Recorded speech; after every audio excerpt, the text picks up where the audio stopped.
मैं नहीं रोना चाहती, बहुत दर्द है अंदर। काश मैंने शादी नहीं की होती। मेरा पूरा पैसा चला गया, मेरा सब कुछ चला गया। मेरे देश से निकाल सकते, आप मुझे जनता के दिल से नहीं निकाल सकते। माँ से मिल नहीं पाई, घर में नहीं, मेरा घर आप आके देखिए सड़ गया पूरा।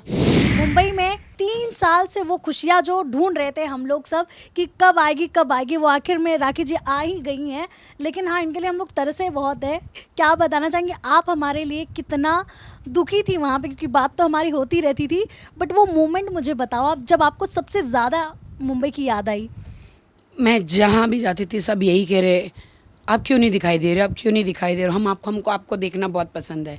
बहुत दुख होता था। मैं उनको हर किसी को तो नहीं बता सकती थी कि मुझे मुंबई आने में प्रॉब्लम था करके, कि मतलब अगर मैं मुंबई आती तो पुलिस मुझे देखती तो मैं जेल चली जाती करके, क्योंकि मेरी बेल रिजेक्ट हुई थी 3 साल से। लोगों ने झूठे झूठे केस कर दिए थे, आपको पता है किसने। तो फिर मेरी बेल रिजेक्ट हुई थी, क्योंकि क्या बोलूँ मैं, बहुत बुरा वक्त था। बट अभी मैं 3 साल के बाद आ गई हूँ, तो अभी मुझे बहुत अच्छा लग रहा है जी। अभी तो मैं धमाका कर रही हूँ। आपने कभी नहीं दिखाया, आप अंदर से भले कितना भी दुखी रही हो, लेकिन आपने लोगों को एंटरटेन करने के लिए, जो लोग बोलते हैं ना इमोशनल भी हो जाते हैं, उनको भी आप हंसा देते हो। लेकिन कहीं ना कहीं हमें पता है कि आप अपने घर से इतने दूर थी, आप अपनी मम्मी को नहीं विजिट कर पा रही थी वहाँ पे, तो यस नहीं जा पा रही थी आप वहाँ पे। सो कितना बुरा लग रहा था कि एक केस की वजह से, जो इतने सालों से आप इंडस्ट्री में आपने इतना काम किया, इतने नाम कमाए, मतलब जहाँ भी किसी को प्रमोशन की ज़रूरत पड़ती है ना, चाहे वो कोई शो हो, चाहे वो कोई सेलिब्रिटी हो, राखी सावंत का नाम उसमें ज़रूर आता है। सो वो सारी चीज़ें आपके लिए वो ओवरकम करना कितना डिफ़िकल्ट था? मुझे मतलब आप यकीन माने, दुबई में रही बट रानी की तरह रही। मुझे वहाँ पे गोल्डन वीज़े मिल गए, प्रॉपर्टी मैंने ले ली वहाँ पर। दैन्यूब है, उन लोगों ने काफ़ी अच्छा घर वर मुझे दिया। मैंने विला लिया वहाँ पर। एंड बस बहुत बुरा समय रहा मेरा।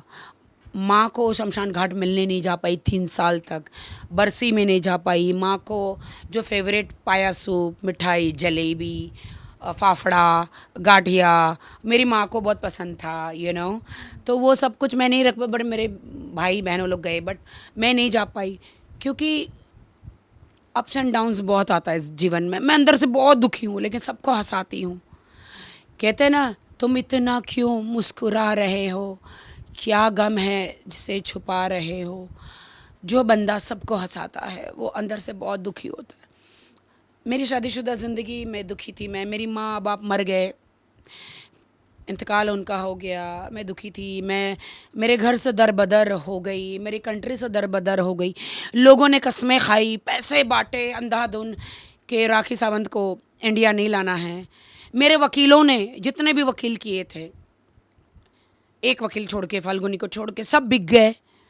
मेरे दुश्मनों ने उनको ख़रीद लिया, किसी को मर्सिडीज़ गाड़ी देकर, किसी को 10-10, 20-20 लाख देकर सबको ख़रीद लिया। तो उन्होंने मेरी बेल नहीं कराई। 3 साल मुझे रखड़ाया, डेट पे डेट, डेट पे डेट, तारीख पे तारीख। कहते हैं ना वो सनी देओल वाला डायलॉग, तारीख पे तारीख, तारीख पे तारीख मिलती गई, बेल रिजेक्ट होती गई।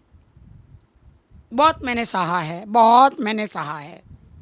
ये जितने बार बेल रिजेक्ट हो रहा था आपका, मतलब हर 1 महीने 2 महीने के बाद खबर आ रही थी कि बेल रिजेक्ट हो गया, अब राखी मुंबई आएगी तो अरेस्ट हो जाएगी, तो वो आपके लिए कितना मतलब टेंशन वाला आपके लिए वो माहौल हो गया था? मैंने बहुत मुसीबत से अपनी इज्जत बनाई है। मैं कभी जेल नहीं जाना चाहूँगी। मैं जेल जाऊँगी अगर मैंने कुछ गलत किया है तो। अगर मैंने किसी को बुरा किया है, कोई मर्डर किया, कोई चोरी किया, कुछ गलत किया है, तो मैं जेल जाऊँगी। मुझे सज़ा क्यों मिले, पुलिस ने इन्वेस्टिगेशन क्यों नहीं किया, पुलिस ने क्यों नहीं देखा। मैंने पुलिस में कंप्लेंट लिखाई थी कि वो इंस्टाग्राम मेरा हैक कर लिया गया। मैं ज़्यादा पढ़ी लिखी नहीं हूँ, पासवर्ड मेरे उसके पास थे, मेरा इंस्टाग्राम हैक किया गया और अपनी ही वीडियो मेरे इंस्टाग्राम से पोस्ट करके वो कोर्ट में दिखाकर मुझे केस दिया गया, वो भी रिपोस्ट करके। हाँ, समझ रहे हो, रिपोस्ट एक रिपोस्ट के लिए मुझे 3 साल अपनी कंट्री से अलग रखा गया। एक रिपोस्ट के लिए मेरी बेल नहीं हुई। एक रिपोस्ट के लिए एक भारतीय लड़की को अपनी कंट्री से भागना पड़ा। कितनी दुख की बात। एक रिपोस्ट इंस्टाग्राम के लिए इतना बड़ा केस हुआ कि कोई वकील मुझे बेल नहीं दिला पा रहा है। हाई कोर्ट, सेशन कोर्ट, सारे कोर्ट से मुझे बेल नहीं मिल पा रही है। एक रिपोस्ट वो भी मैंने नहीं किया। उसके पास सारे पासवर्ड, बाद में मैंने केस करने के बाद पासवर्ड चेंज किए, तो वही क्लिक करके हर कोर्ट में गया। आप समझ रहे हो मैंने जो झेला है ना, माँ से मिल नहीं पाई, घर में नहीं, मेरा घर आप आके देखिए सड़ गया पूरा। 3-3.5 साल में घर में फ्लोरिंग ख़राब हुई, सब कुछ। अब वो घर बनाने के लिए मुझे कम से कम कितना पैसा चाहिए पता है? जब बॉलीवुड में आ गई हूँ, मैं फिर से काम करूँगी, मेरी जनता मुझे देखेगी और मुझे बड़े बड़े प्रोडक्ट करूँगी, बड़े बड़े रियलिटी शो करूँगी, काम करूँगी, फिर से पैसा कमाऊँगी। यहाँ मुंबई में जब आप थी, 3.5 साल 1 रुपया नहीं कमाया, मेरे अकाउंट में 1 रुपया नहीं आया है। आज भी मेरे अकाउंट में दिखा देती हूँ, 1 रुपया नहीं मेरे अकाउंट में। मुंबई के, दुबई के अकाउंट में बहुत पैसा है मेरे पास, क्योंकि मैंने वहाँ पे टिकटॉक पे बहुत काम किया और वहाँ पे मैंने मिलियंस बिलियंस कमाए। लेकिन दुबई का पैसा आप इंडिया नहीं ला सकते, ना इंडिया का पैसा आप दुबई लेके जा सकते हैं। आपका लगभग कितना लॉस हुआ होगा? क्योंकि जब आप मुंबई थी तो ना चाहते हुए भी आपको हर हफ्ते कुछ ना कुछ नए प्रोजेक्ट मिलते थे, जाहिर सी बात है प्रोजेक्ट के पैसे आते, तो कितने लमसम कितना लॉस हुआ रहेगा?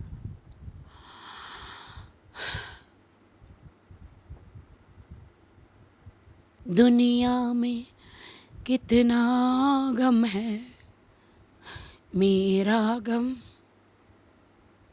कितना कम है। नहीं, मैंने बहुत नुकसान किया। सबसे बड़ी बात, मैंने मेरी माँ के अर्थी पे नहीं जा पाई, जो शमशान घाट। मेरा सारा नाम मिट गया, मेरा काम ख़त्म हो गया। लेकिन खुदा की देन देखो, लोग मुझे आज भी नहीं भूले। मैं फिर से, जो मैं मर गई थी, मैं मीडिया में आके फिर से खुद को ज़िंदा कर रही हूँ। बहुत सारे लोगों ने बॉलीवुड में मुझे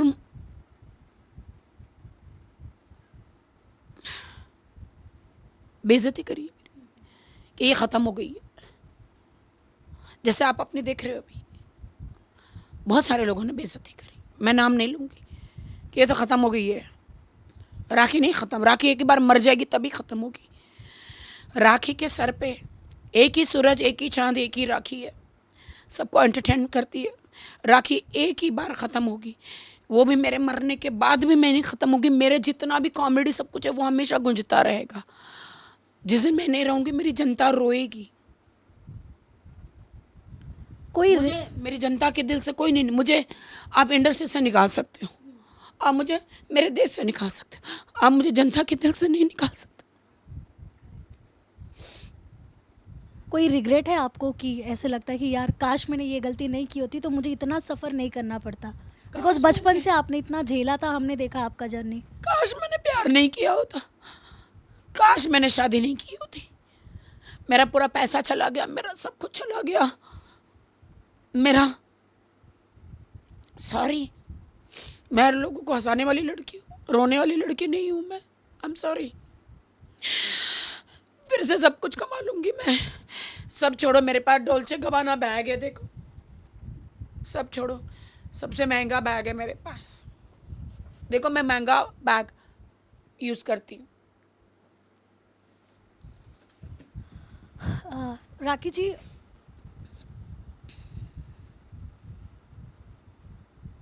सॉरी, मैं नहीं रोना चाहती, बहुत दर्द है अंदर। आप बहुत स्ट्रांग हो, हमने हमेशा देखा है। भले आप अपने आंसू नहीं दिखाते। 3.5 करोड़ जो लिए थे सब छोड़ दिए इंडिया आने के लिए। मुझे मेरे इंडिया आने के लिए, माँ के शमशान घाट जाने के लिए 3.5 करोड़ का केस किया है मैंने। सब केस वापस ले लिया मैंने कहा माँ को देख लूँगी, पैसा तो फिर से कमा लूँगी। सारे केस वापस ले लिए, 3.5 करोड़ था ना, वो सब कुछ कोर्ट से केस सब वापस ले लिए इंडिया आने के लिए। मैं खुदा की शुक्रगुजार हूँ कि मुझे फिर से, मैं इंडिया आ गई। कर्म भूमि, जन्मभूमि मेरी, मेरी मिट्टी, मेरा देश अच्छा लगता है। मुझे बहुत पनाह भी मिली, दुबई से बहुत पनाह मिली। आपको नहीं पता, जब मेरा यूट्रस का ऑपरेशन हुआ, इतना बड़ा गांठ मेरे यूट्रस में से निकाला। उसके सेकंड डे ही सुबह ऑपरेशन होके कोमा से मैं बाहर निकली। उसके सेकंड डे मेरी बेल कैंसिल हुई, वही ऑपरेशन लेकर मुझे भागना पड़ा, वरना पुलिस मुझे उसी ऑपरेशन में कोर्ट जेल लेकर जाती। मैंने बहुत आपने मैनेज कैसे किया था, क्योंकि आपको स्टिचेस भी बहुत लगे थे उस वक्त? प्लीज़ मुझे मत याद दिलाओ, मैंने बहुत सहाय, उतने टाके लेकर मैं गई दुबई, मैंने बहुत सहाय, मुझे चलने भी नहीं हो रहा था, मैं होश में भी नहीं थी। मेरे एक्स ने बहुत मुझे सताया है, प्लीज़ मुझे मत सताओ, मुझे मेरा मेकअप निकल जाएगा प्लीज़। मैं सब कुछ कर लिया है, क्या वो चीज़ बची है जो आप चाहते हो कि मतलब हाँ ये मैं करूँगी ही अपनी लाइफ में?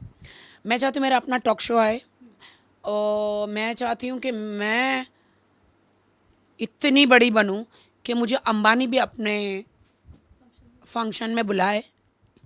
अंबानी लोग सिर्फ ए ग्रेड को ही क्यों बुलाते हैं, हम बी सी ग्रेड वाले कहाँ जाएंगे? हम आके थोड़ी आपका चिकन टिक्का कुछ ज़्यादा खा जाएंगे या आपका पनीर टिक्का ज़्यादा, वो लोग तो वेजिटेरियन है, कि आपका पनीर टिक्का थोड़ी मैं कुछ ज़्यादा खा जाऊंगी।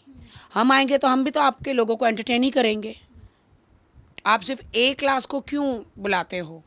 यू नो, उनकी बेटे की शादी 1 साल चली, मैं सोची मुझे अभी इन्विटेशन आएगा, अभी इन्विटेशन आएगा, नहीं आया। बट मुझे तो मलाइका इनविटेशन देती है, मलाइका अरोरा, मुझे सलमान खान, शाहरुख खान, आमिर खान, बड़े बड़े लोग इनविटेशन देते हैं। अंबानी जी क्यों नहीं देते? क्यों हमें गरीब समझते हो आप? क्यों आप नहीं समझते हो कि हम भी हम ब्रांड पहन के नहीं आएंगे? ये देखो मेरे पास, हेलो अंबानी जी, मेरे पास डोल्चे गबाना है, तो मैं भी अपना डोल्चे गबाना लेकर आना चाह रही हूँ। या हमें भी बुलाओ, क्यों नहीं बुला रहे हो? आप सबको ए ग्रेड को बुला रहे हो, मैं भी ए ग्रेड हूँ, ओके? काफ़ी शॉपिंग करके आए हो जिसका भाई सलमान खान हो, जिसको लॉन्च शाहरुख खान ने किया हो, मेरे इंटरव्यू में आमिर खान आए हैं, जिसको पूरे देश की प्राइम मिनिस्टर जानते हैं, China, Bhutan, Canada, America, India के प्राइम मिनिस्टर मुझे जानते हैं। तो मैं छोटी कहाँ से हुई? जनता के दिलों में मैं रहती हूँ, मैं छोटी कहाँ से हुई? तो आप हमें क्यों नहीं बुलाते हो आपकी पार्टियों में? हमें भी आपका 56 भोग खाना है। Thank you so much and all the best, आप ऐसे ही चमकते रहो।